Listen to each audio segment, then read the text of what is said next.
back in 2020, I played in a band called Hog Wild, and we had this whole Japanese tour booked out for October of that year. We had venues booked, we had our flights and accommodation already, and this was kind of the culmination of a dream, to be able to go to a completely different place, so far from your home, and make music and play it live on stage with your pals, especially somewhere as interesting and kind of special as Japan. It was an idea that, we'd come up with when we were drunk in the pub one night, and so to actually have it almost come to reality was an incredible feeling. However, unfortunately, as one might expect, the dream came crashing down thanks to COVID, which ruined everything. A couple of years later, the band decided that we weren't going to make music together, at least not in the same form anymore. So the prospect of actually getting to do this was, fucked.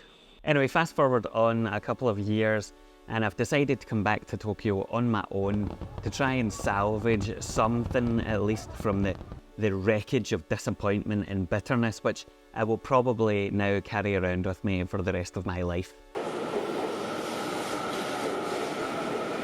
I've been here in Japan now for about 4 days and spent a couple of days, or nights I guess I should say, just cutting about Shibuya, exploring the streets, watching the famous Scramble Crossing. I've already been here a couple of times, and so I don't feel the need to, do all of the touristy things. I just kind of want to soak everything up.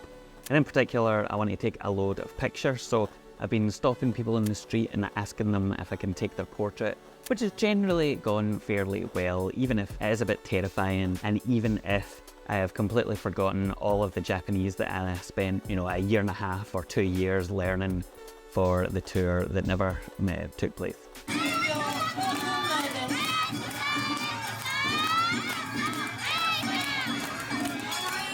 Rather fortunately, and I have to say completely coincidentally, I somehow managed to arrive here just in time for the end of summer festivals, including the Koenji Awa Odori, which was this incredible, massive street party where over 1.3 million people apparently attended, and there was all these incredible dancers and street food and all that kind of thing. So if you're ever here at the end of summer, I would definitely recommend going to these things, although I definitely wouldn't recommend coming here at the end of summer because it's been fucking boiling. Now, the reason for the colourful background here is because I've since come to this area called Osawa in Mitaka, specifically to stay in this apartment building, which is this incredible bit of architecture dedicated to the memory of Helen Keller. Now, I'm not going to pretend to know anything about Helen Keller because, to be honest, I was only aware of her up until a few days ago because of the 303 song, so I won't do you, me, or her a disservice by pretending to know more than I actually do. What I can tell you though is that the design philosophy of this building is really fascinating. There's this kind of sunken kitchen in the middle of this spherical layout, which is where I'm sitting just now, and each of the rooms, as it were, are kind of modular style and spread out in around the circumference, I guess I should say. So for example, the yellow one that you can see in the background here has got this really interesting resonance, so that when you speak in there, it kind of sounds different depending on where you stand, and it's quite an unusual effect. Similarly, the bathroom is this tube shape with the shower in the middle, and the floor is uneven, so that it kind of makes you think about where you're standing.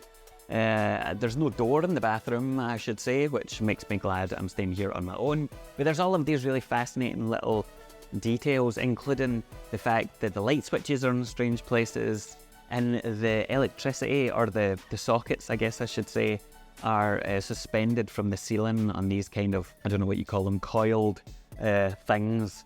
So it's just quite an interesting place. Now, I've wanted to come and stay here ever since I discovered these lofts about 10 years ago. But the right conditions or circumstances had never kind of come together. So because I'm here on my own in this trip, I wanted to take the opportunity, and I have specifically set aside a few days for what I'm calling my artistic retreat. The idea being that I would come here and just focus on writing music, reading, doing what other creative endeavours might take my fancy. Partly because, to be honest, there isn't much else around here. So I've kind of been the eccentric weirdo foreigner that is going to the supermarket and buying, pre-made katsu at night and big piles of beer to take back and, contemplate my existence. To be honest, I haven't made as much music as I had planned or perhaps would have liked to whilst I've been here. But without getting, too introspective or perhaps philosophical about it, there's just something really pleasant and satisfying about existing in these surroundings. It feels quite natural, a space just to be in. And to be honest, I found it really restorative and kind of inspirational, especially after spending a few days in the manic, overwhelming chaos of Shibuya and the like.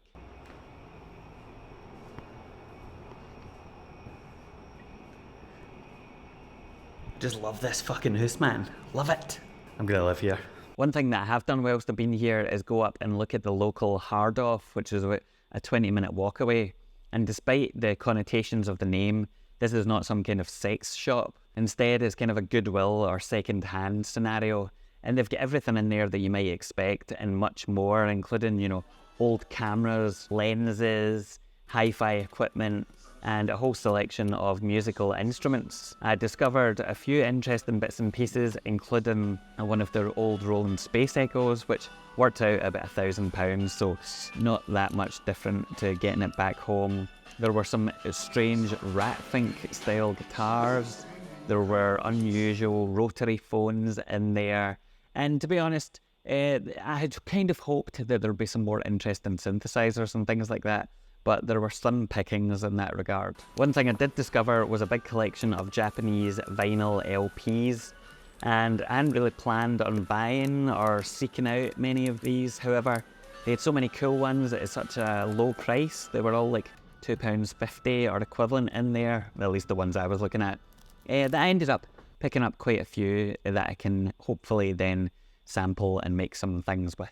If you happen to be in Japan, I'll be playing at Oriental Force in Koenji on Sunday the 8th of September, so feel free to come along and say hello. I'll be doing an M8 set, so if you're into, kind of weird electronica, then that might be something for you to participate in.